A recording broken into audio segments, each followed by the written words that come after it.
Hi everyone, and thanks for joining the School-Based Health Alliance and Futures Without Violence for our webinar, Healing-Centered Approaches to Addressing Adolescent Relationship Abuse and Trafficking. All attendees are in listen-only mode. However, we want to hear your questions. To ask a question at any point during the webinar, please use the Q&A tool located in your Zoom control bar. We will address questions following the presentation. If you'd like to add your comments through the chat function, please select all panelists and attendees before sending the message so everyone can see it. There was an error with our closed captioning and it will not be provided today. We do have two ASL interpreters, Paula and Jenny Plank, on the call. You can pin their video at any time. At the end of this webinar, attendees will be asked to complete evaluation poll questions to please let us know how we are doing. Your feedback is vital in helping us craft presentations that meet your needs. This webinar is being recorded and will be archived on our website in 1 to 3 business days. Please also visit the School-Based Health Alliance website for additional archived webinars for topics such as the ones you are viewing on your screen.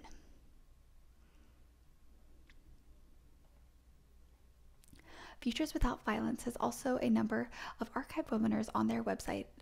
Additionally, they are facilitating in an upcoming learning collaborative about how providers can respond to disclosures of abuse. More information can be found on their website.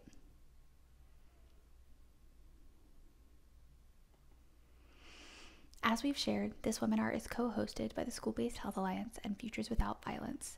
Our colleagues at Futures will share more about their work shortly.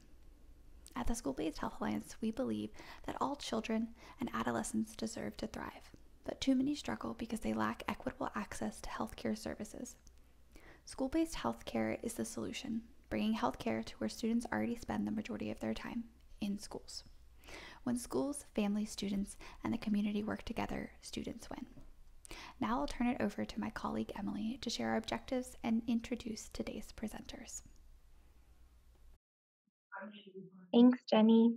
I'm Emily Baldi. I'm a program manager at the School-Based Health Alliance, and I'm so thankful that you all have joined us today. Our hopes are that by the end of this webinar, you'll be able to describe the CUES approach as a strategy for educating students about healthy relationships and providing resources regardless of a disclosure of adolescent relationship abuse or trafficking. That you'll be able to identify 3 strategies for creating successful partnerships between school-based health centers and community resources, and that you'll be able to identify 3 strategies for meaningfully partnering with youth to promote healthy relationships and prevent violence. We're thrilled to have 4 fantastic presenters today.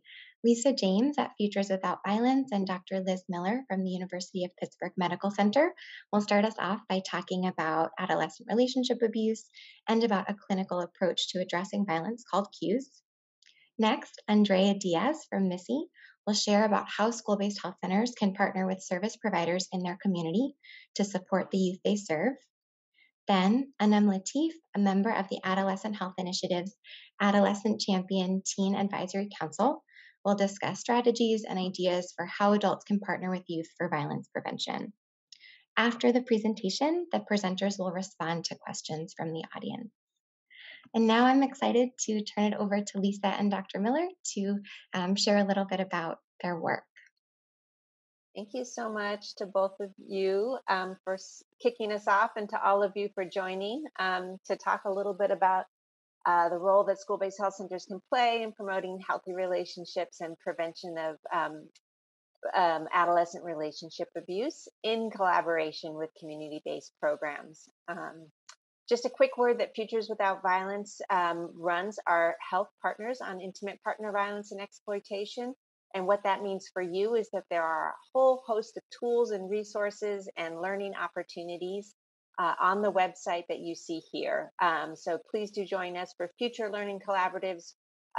We serve all community health centers and again promote collaboration with community-based programs.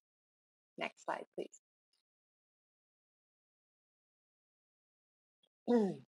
Oh, actually, with that, I'm going to turn it over to my colleague, Dr. Miller, right away to just dive in and start to talk a little bit about what this looks like. Wonderful. And what an immense privilege to be here with all of you today, Emily and Jennifer. Thanks for getting us started. And it's such a joy to be able to present with Andrea, Anom, and Lisa. And thank you for the gift of your time today to learn together about the ways in which we can support young people, help them to thrive, and prevent violence. So next slide. You all are here today because we know that we have a very high prevalence of relationship abuse that young people tell us about through nationally conducted surveys. And about 1 in 5 female identifying young people having ever experienced physical or sexual violence in an intimate relationship. And the next slide is that we also know that young people experience pretty serious physical or sexual violence and certainly experience sexual harassment in school. And this is really at the intersection of school and health that we're coming together, because we also know that these experiences of abuse contribute to poor academic outcomes in addition to the profound health consequences. Next slide. So as just get us on the same page, unhealthy relationship behaviors, and we can click through that, Jenny, are a person using a pattern of methods and tactics to gain and maintain power and control over a dating partner, and keep clicking. And certainly a cycle that we know gets worse over time. And abusers will use jealousy, social status, mental health, money, digital abuse, and many other tactics for controlling and abusive behaviors, and not only physical violence. And in fact, we have been doing work around economic abuse and the extent to which educational and employment and financial interference occur in adolescent relationships as well. But this also underscores that no single screening question is going to pick up the vast range of behaviors that adolescents tell us they experience in the context of an unhealthy relationship. Next slide. So first, in terms of being really thoughtful about our language, and understanding that in our work in school-based health, that we put our young people and issues of equity and justice front and center. And certainly we need to consider intersectionality, recognize the elevated exposure to violence that so many young people who identify as sexual and gender minorities experience. And so then when you ask, well, who uses violence in dating relationships? Violence we know is gendered. And at the same time, those who identify as female, those who identify as male, have different patterns of experiencing abuse and violence. And certainly some studies showing that mutual aggression is common as well.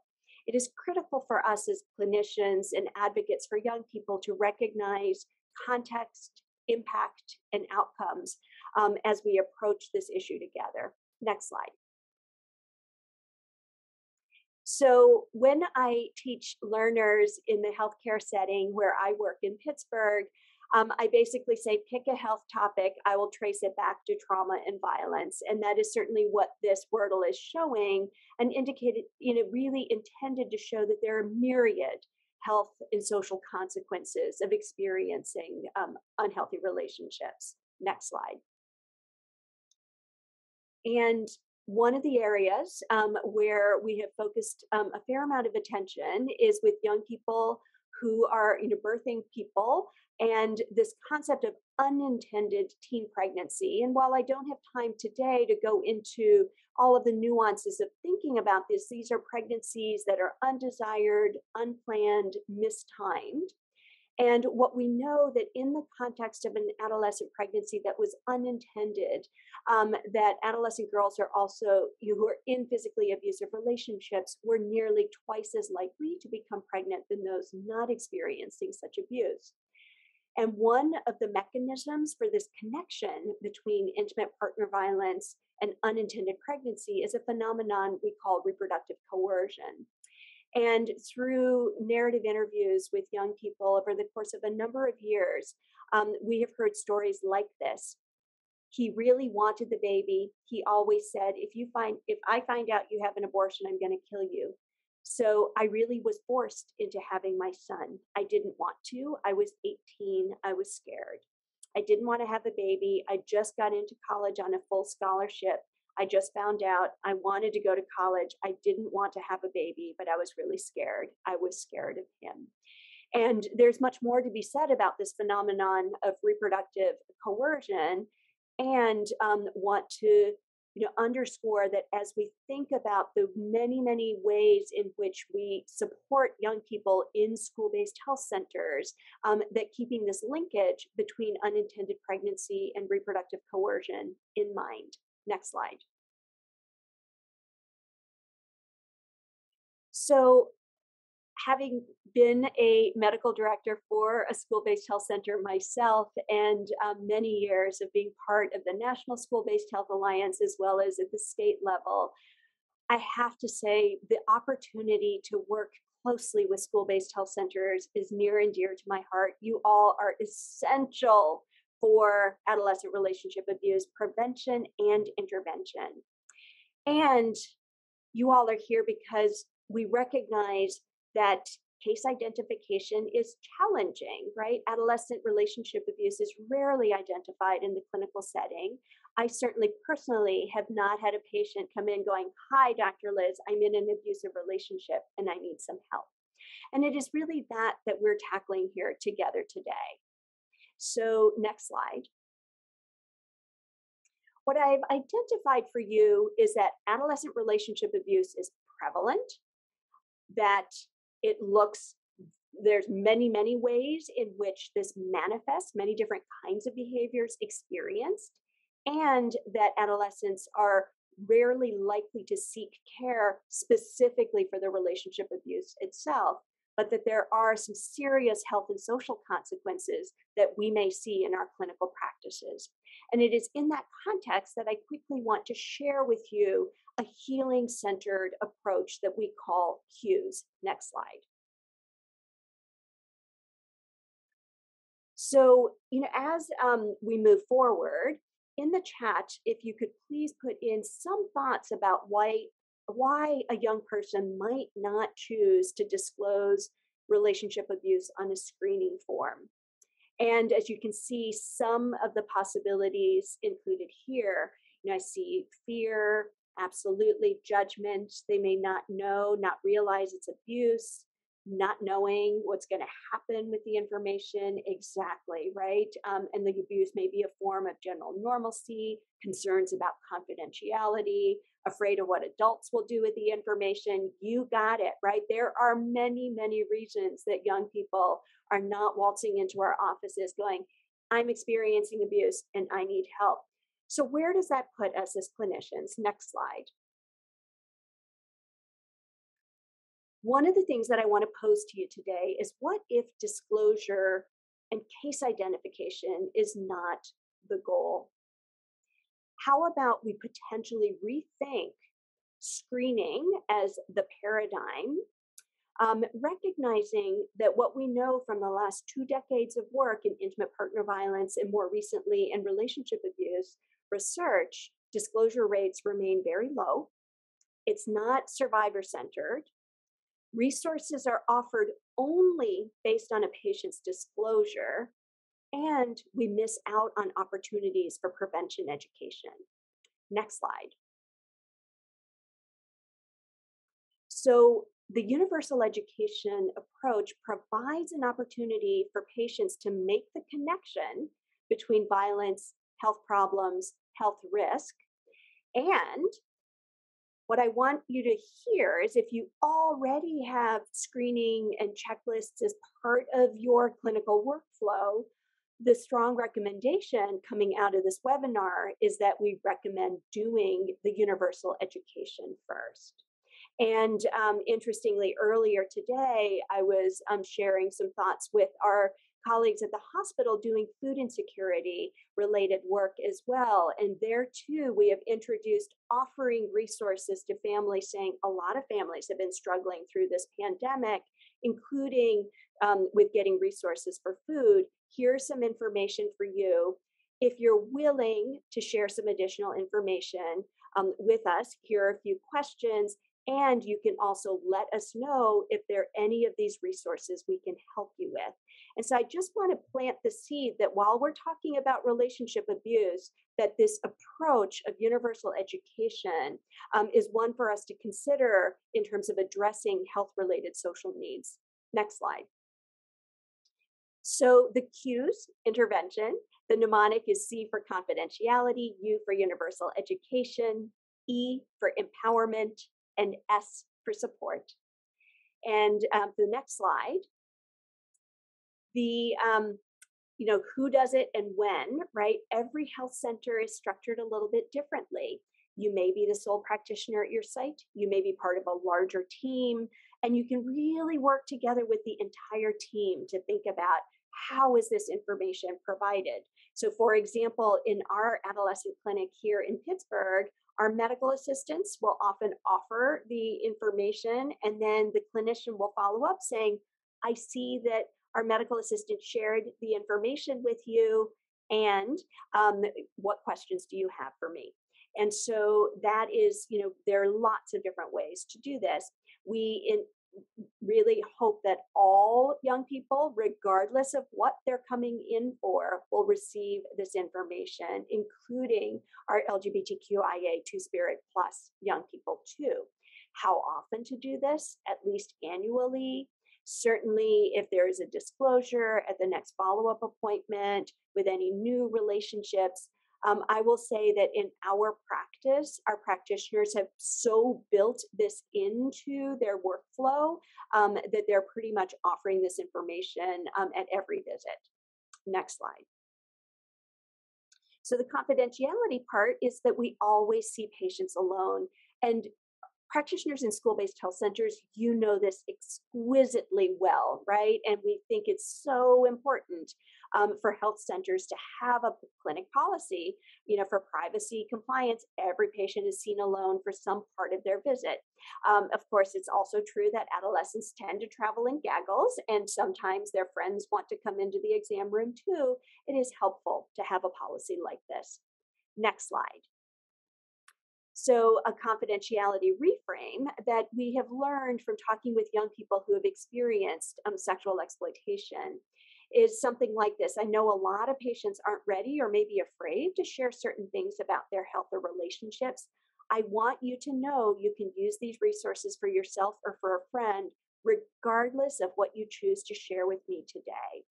And this is something that I use in my own practice as well, of reminding my patients that their stories are their own and they don't have to disclose things to me. Next slide. The U for universal education, and you saw in a previous slide, we use a palm-size brochure that contains information about healthy and unhealthy relationships and hotline numbers and resources. And the way in which this is offered is many of the young people I take care of have been placed in situations where they don't feel safe in their relationships or where adults have taken advantage of them. If this is part of your experience, I want to make sure you have the support should you ever need it. Next slide. I've started giving 2 of these cards to all of my patients in case you're ever struggling in a relationship or if you feel like someone is taking advantage of you. Also, so you have the information to help a friend or family member. And I want you all to really think about how giving extra, and could you share this with your friend, helps to diminish some of the stigma and shame that can come with having these experiences of abuse in a relationship. Next slide. So here is one of the panels in this educational card. It says, do you have a friend who's being hurt? Try these steps to help them.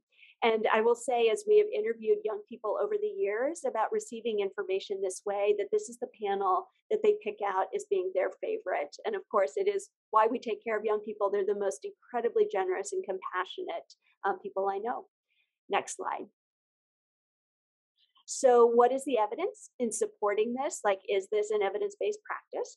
And I had the privilege of working with my colleagues in California, where we actually tested this approach in a randomized trial. And what we found was the young people who were in the school health centers doing the cues intervention, there was greater recognition of what constitutes sexual coercion, more awareness of relationship abuse resources, and quite unexpectedly, the young people who shared in the baseline survey that they had experienced violence at baseline were less likely to be experiencing relationship abuse 3 months later. And while disclosure was not the goal, the focus was we're giving this information to everybody. Your story is your own. I'm here to talk anytime you want. You create that kind of safe and trustworthy environment. We actually found a threefold increase in disclosure about an unhealthy relationship to the provider during that clinic visit. Next slide. So, underscoring the fact that disclosure is not the goal, but I also just shared with you that there is some evidence that as we create more safe and supportive environments, that young people will lean in and want to share with us and ask us for help.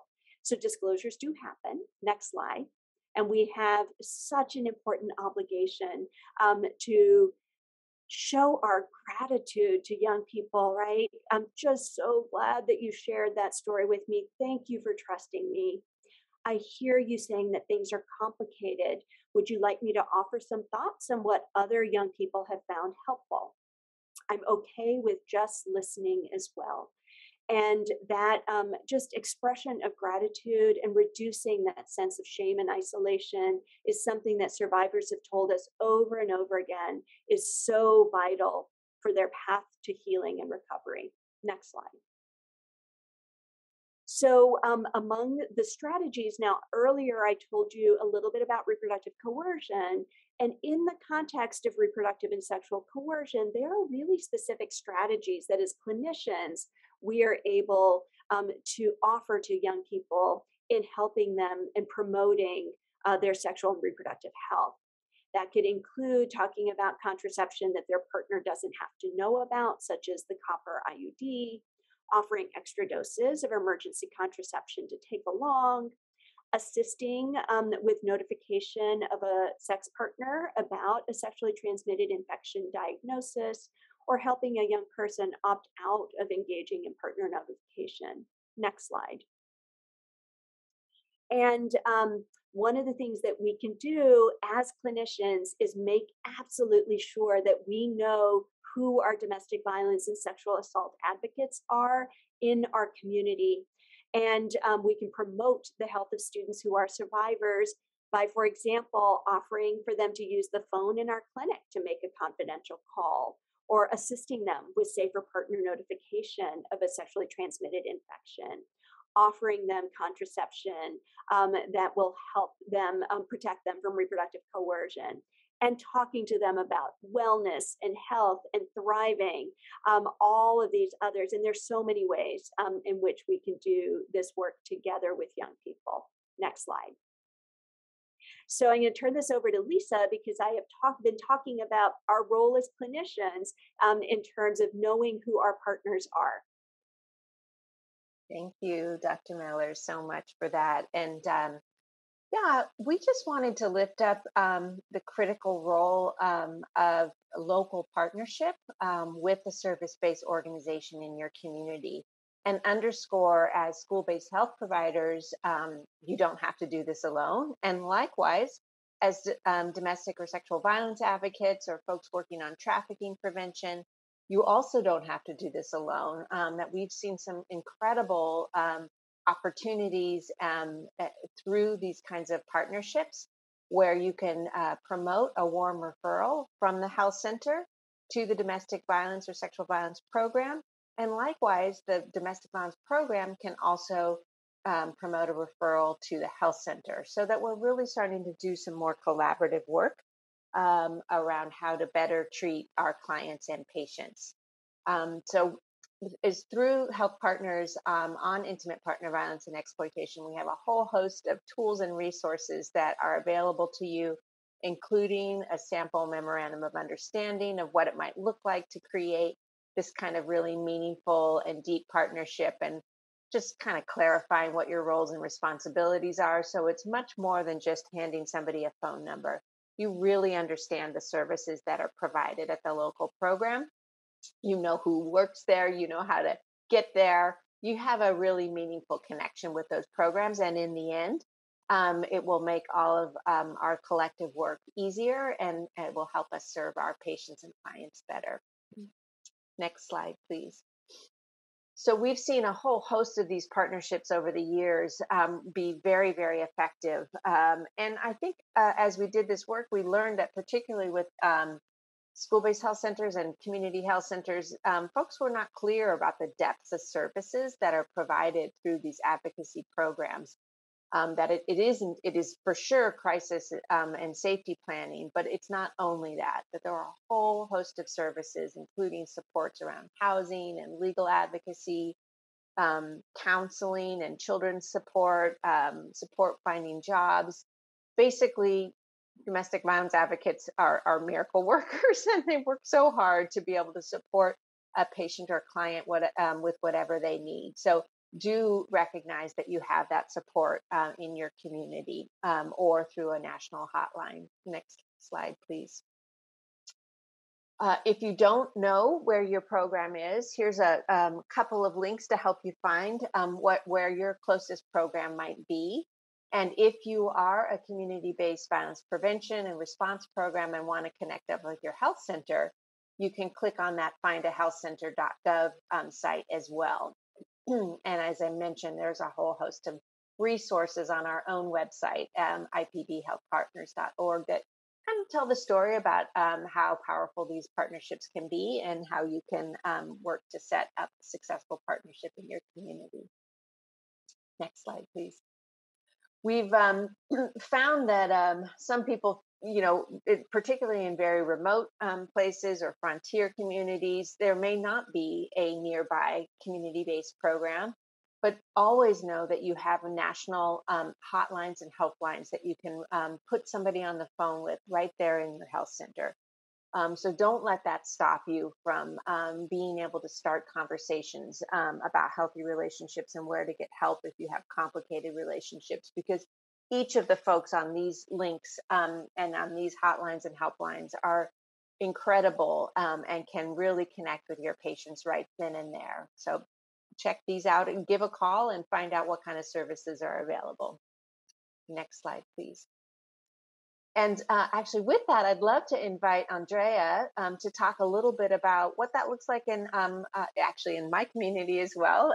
She is here in the Bay Area, and she's going to share a little bit about what their organization provides and how those partnerships with school-based health centers have looked for them. So I'll turn it over to you, Andrea. Thank you, Lisa. Thank you all for sharing your afternoon with us. My name is Andrea. I work with Missy. Missy, we support young people who are impacted by commercial sexual exploitation, as well as those that are impacted within sexual violence and the continuum of gender-based violence. Partnerships, particularly with health-based organizations, are very important to our work.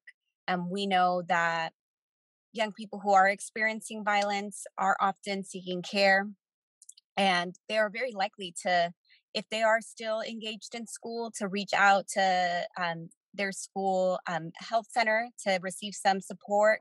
If they are not maybe engaged in school in the same way, they're likely to connect with either a community-based health organization or sometimes the emergency room. Those are usually where we know that they're going to.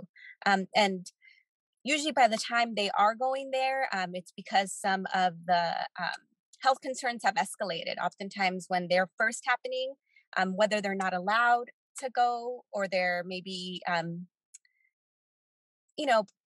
undermining a little bit what may be happening for them health-wise. Usually it's once things have escalated that they tend to seek that support. But in doing that, how are we ensuring that they are receiving care and they are also receiving support and resources? And I think, coming back to what Dr. Miller was saying, is just being very centered to that young person's need rather than to try to name what is happening for them. right? Because sometimes, and as it came up earlier, young people that don't have the language themselves to name what is happening for them, right? They may not yet have the understanding. It may be early in the relationship, it may be normalized, and themselves have not yet understood the current situation, or it may not be a label that they want, right? Being a victim is not necessarily a badge that most people want to wear. So there are young people who will also reframe their experience to feel some power and agency in what is happening to them. So rather than moving into trying to direct their narrative to a label, just really focusing on the care. What are you coming here for? What is happening? And then what else may be happening for them that may not be as a parent, or that they may not have noticed. And sometimes during that care, a lot of rapport is built. And then that opens up the opportunity to be able to engage around conversations that can share information with young people and support them in gaining some knowledge about their current experience, right? So once you feel a little safer, once they feel that this is a safe space, and I do want to name that most people name visiting some sort of health based center as a place to be cared for. So they already come in there with the idea that I'm going to be taken care of. So how are we also, making sure that we are using that in our benefit, and really creating safe spaces for them so that they do feel cared for, so that that idea and that concept that I can come here and be taken care of continues to follow through post visit, and they want to return. I think if young people feel safe and rapport is built, and having them continue to come and receive care is more important and impactful than being able to name and label domestic violence or sexual violence or trafficking, right? Because that continued care is what's going to support them in moving to safety and support them to reduce harm. So for us, a lot of our partnerships are a big part of how we advocate for young people. I get to be in the community and bring training so that, yes, we can support our partners in identifying red flags and identifying some of the way that trafficking may show up. But more importantly, we get to share what we learn from our youth and from when the services that we provide. We know that harm reduction is key in our work. How are we really centering, again, young people and their needs and their voices, right? They are experts in their lives, and they know their full story, and they know the impacts of the care they receive and the choices they make better than we do. And so, how are we really centering them in those ways? And listening to them, right? Even if it's difficult for us, I think that it also asks us to change the way we may be looking at. Right? We're not here to rescue anyone. We're not here to save anybody. We are here to offer support and resources. And I think if we can move away from that narrative, it's also easier to show up for young people and follow their lead. And so, how are we really listening to what they're telling us? Again, harm reduction is key in our work, and I think within like the medical field and center, really focusing on harm reduction can do so much for young people, right? As I named earlier, from providing birth control to making sure they have access to condoms, to ensuring that they have opportunities to receive care, and also in the harm reduction process, how are our intakes supportive, and also trauma informed and healing centered, right? What are the questions we're asking young people, and how are those not triggering? How are those things we really need to know, or what are the things we could go without knowing, right? We know that sometimes asking a young person how many partners they've had, particularly a young person who maybe has been trafficked, or a young person who has experienced sexual violence, having to name that, or not having the number for that can feel very triggering, very shameful for them. So if that's not information we have to have, then how are we being able to reframe how we're asking those questions, or really being mindful of what information we're asking of young people? so that they still feel like they are receiving care, and that they are in control of their narrative. Um, and also, how do some of those answers, as we're asking those questions and those answers come up, how are we checking in with ourselves around our biases? Right? What's coming up for you as you're hearing some of those responses? And how are you being able to make sure that when you're providing care for that young person, you're not doing it from a biased perspective, and from in a place that moved from assumption, and just really honestly providing support. And I think also coming back to what Lisa was saying, right? Having partnerships ensures that I think it does twofold. It creates a greater net for young people, right? So they have more places to turn to, they have more resources, they have more opportunities to get the services they need when they need them. It's part of, I think, the work where sometimes a young person may be upset with you. They may not like the way you said something, or maybe they didn't get what they needed, and now they're not checking in with you. But if you've already built partnerships and you connected them to other organizations, they have other places they will go to, and they will go to them. And so it also ensures that, we're not leaving young people on their own. I think the other side of that is it really allows us to focus in on our work, right? This is what we specialize in. This is the areas that we can do very well and are, really have a lot of resource to provide this type of support to young people. And this other organization does this other part. And rather than having one person try to do it all, and oftentimes not do it well because we're trying to do all the pieces, or sometimes we're stepping out of professional boundaries trying to provide support that isn't within our scope. Having partnerships ensures that that young person is receiving care and support from somebody who really focuses on that work. And that also ensures that we don't get burnt out, right? That we don't end up being having vicarious trauma from all the things that we're doing and all those pieces, because we can't show up for young people um, in a whole and healthy way if we're coming from a place of burnout and fatigue.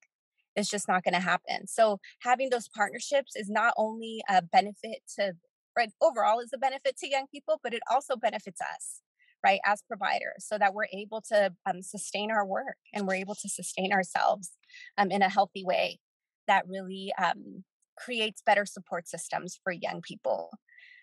Like I said, our work with school-based health centers has been around just providing a lot of resource and knowledge.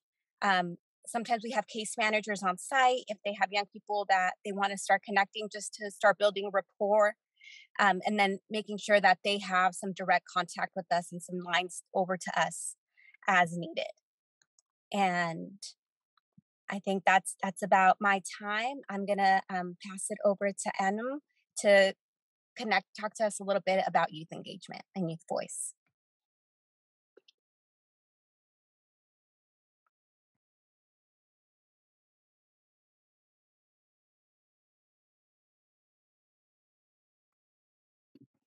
Okay, hi. So yeah, I'll be talking about youth-adult partnership, specifically like within the topic of healthy relationships and violence prevention.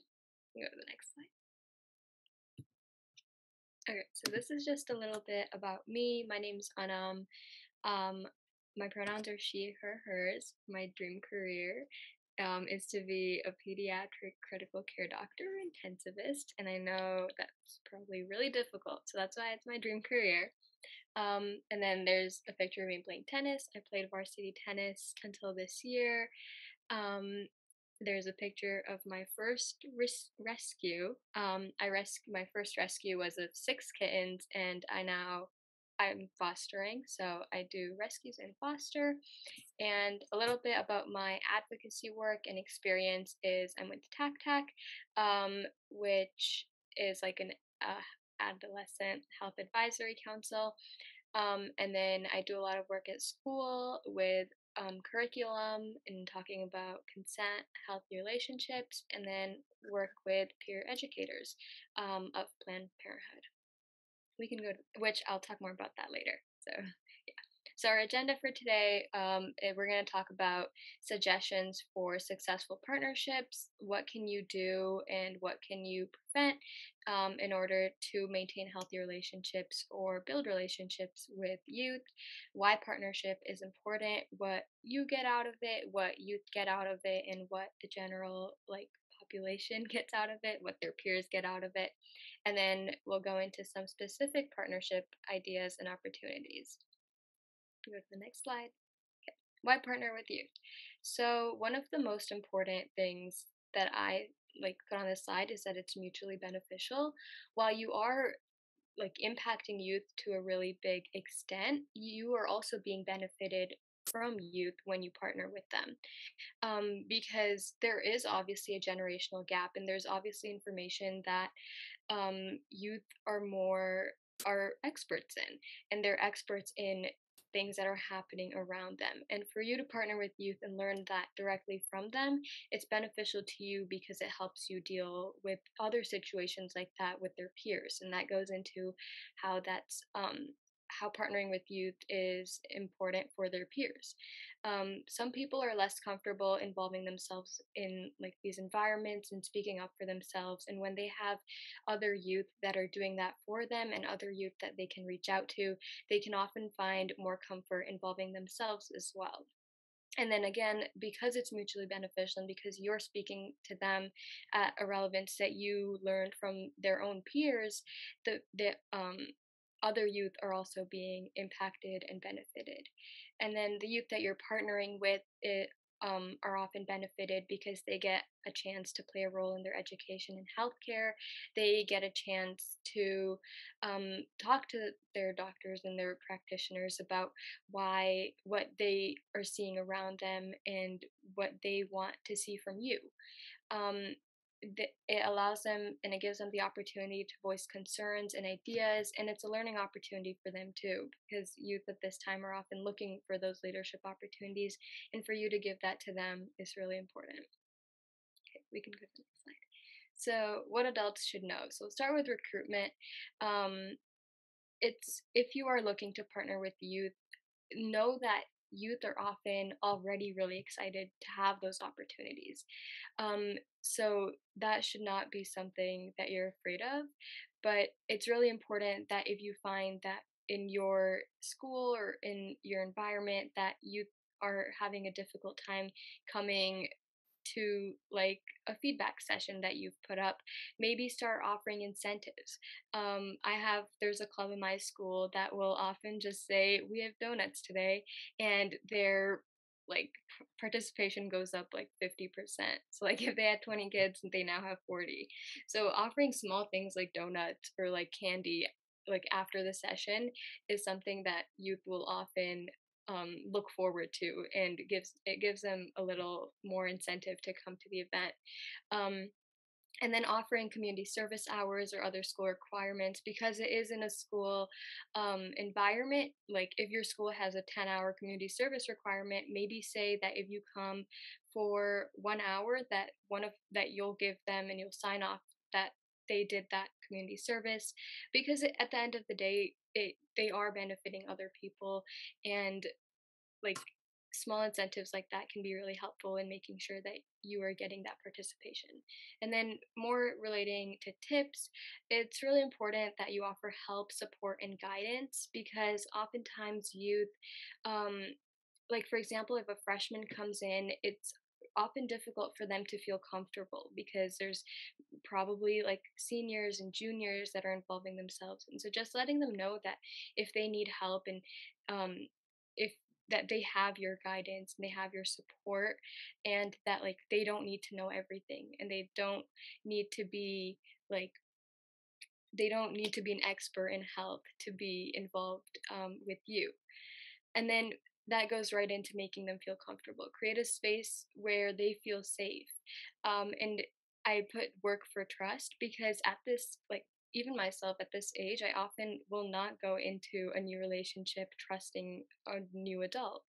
And having maybe the first 3 sessions where you're working with youth to just be like trust building activities, doing icebreakers that can, and it may feel like you're doing your participation's really slow, but at the end of the day, if they have your trust, you're going to get more out of the entire experience at the end of it.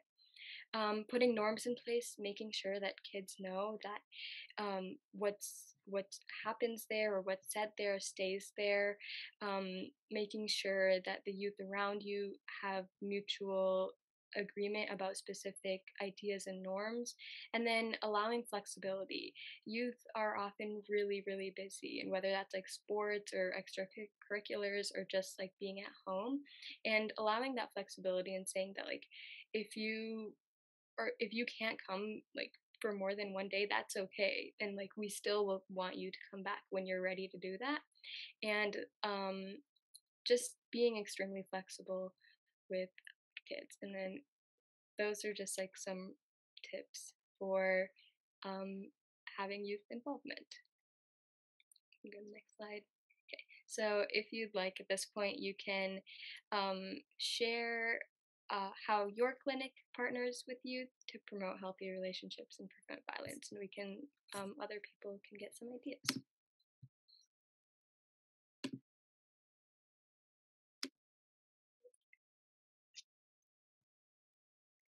Do we want to wait or should I keep talking? I think you can keep talking and we'll Okay. see if maybe you kind of inspire some people to say, oh, we're doing this too. Yeah, peer-to-peer education. Um, so here's some ideas for partnership that I put down, and some of them are like more commitment, some of them are less commitment. So we'll start with like some that are a little slower. So one thing you can do is focus groups, having which is would have short-term commitment for youth, and it allows for perspective. And like I said earlier, it's mutually beneficial. It's beneficial to the youth to know your perspective, and it's beneficial to you to know their perspective. And having focus groups where you can hear from youth about what they want to see from you and what they want to see at this school-based health center is something that's really important, and it's something that can be done in one day. You can set up an appointment, like an hour of focus group, and say we have donuts, and you'll get some turnout. So um, doing focus groups, and then underneath that I wrote youth led, because as I was doing this I was thinking about how oftentimes it often feels safer for youth to be with other youth, and having, for example, trained peer educators lead the conversation, and something I wanted to emphasize here is that like adults don't need to be a part of all of the youth involvement, because the more it is with other youth, the more safe they feel. And so and I'm not saying to like just throw a bunch of random youth together, like having trained people that um will lead the conversation, it just promotes safer space, and at the end the information can come back to you and it's anonymous, and that just promotes like a safe environment.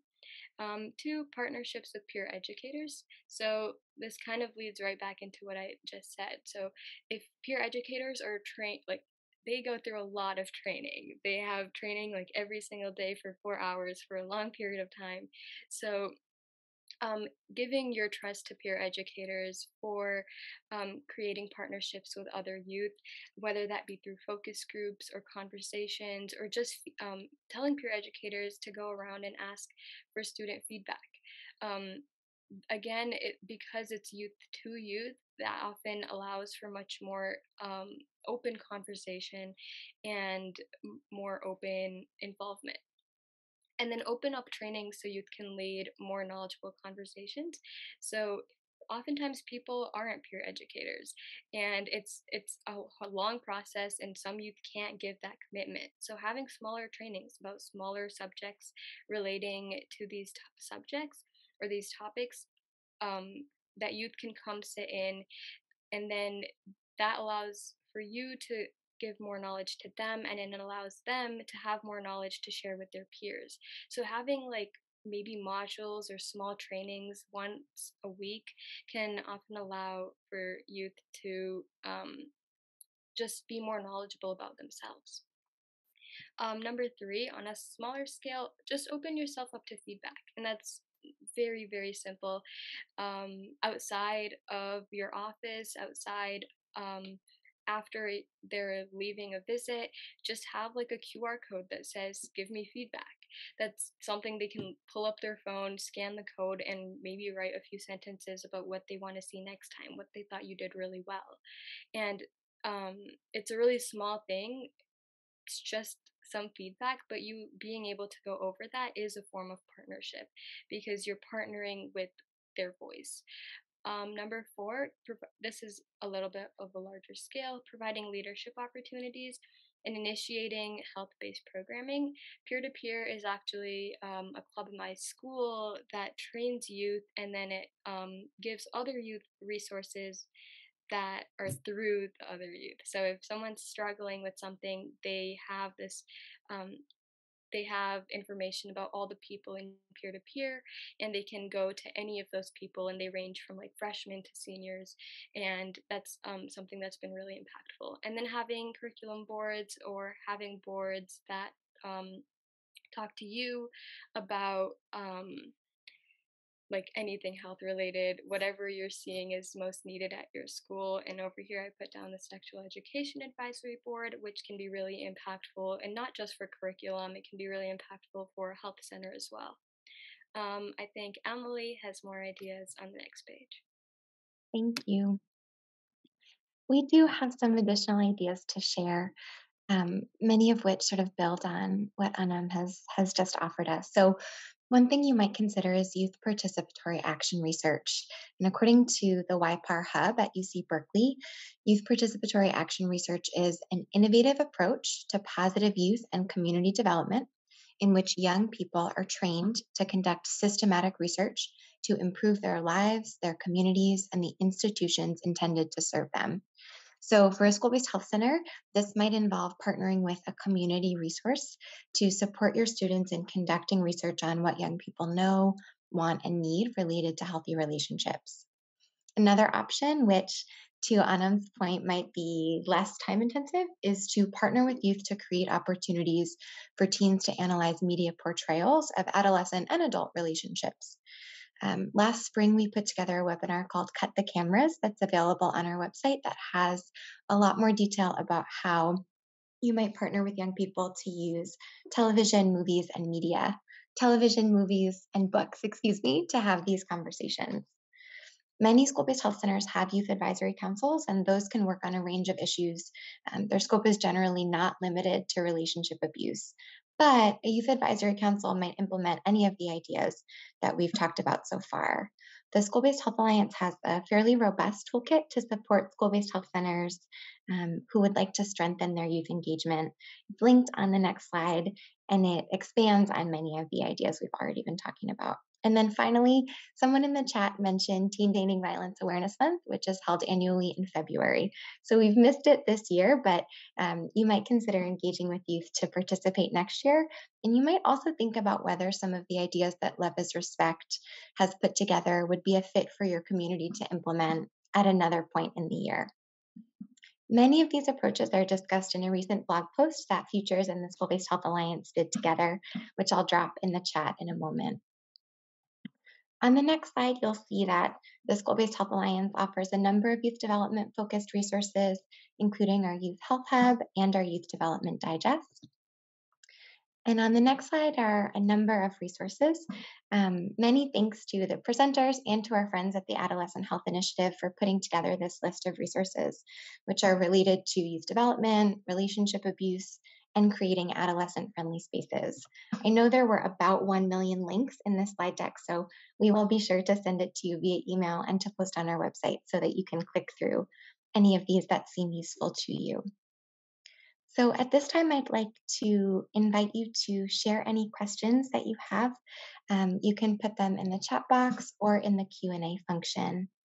I know that there was a question about prevention educators receiving education on issues specific to caring for LGBTQ plus patients.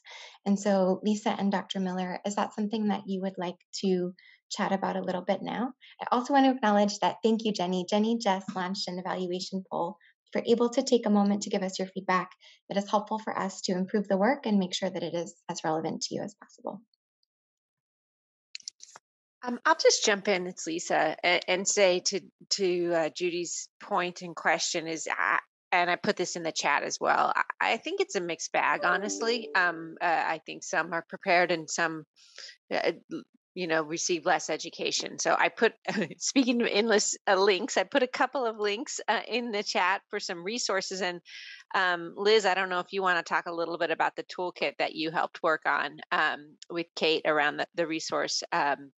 But I do think that there's a lot out there that can help support us as we grow in that area, but it's definitely a mixed bag. I think I'm going to answer that in two ways. One is that in taking a healing centered approach, one of the things that is so critical in our work is that inclusive practice and equitable practice be one that guides our work. And one of the ways about bringing youth leadership into this space too is also ensuring that we are lifting up the voices and experiences of young people with diverse backgrounds.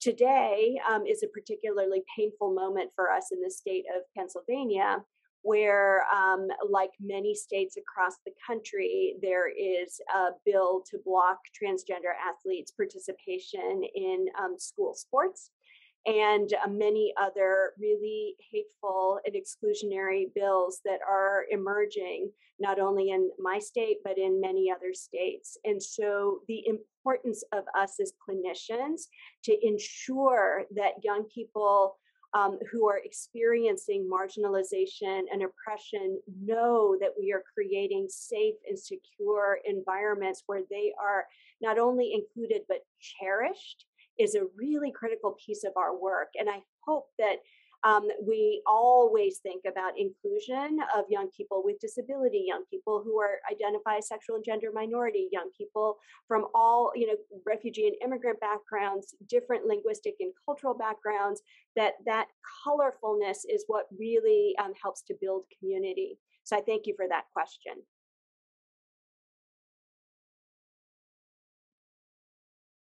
Thanks, Dr. Miller. Someone in the chat has just acknowledged that violence also occurs in non-partner relationships, yes, with close friends and social groups. I recognize the controlling and jealousy between friends, absolutely. Thank you for raising that.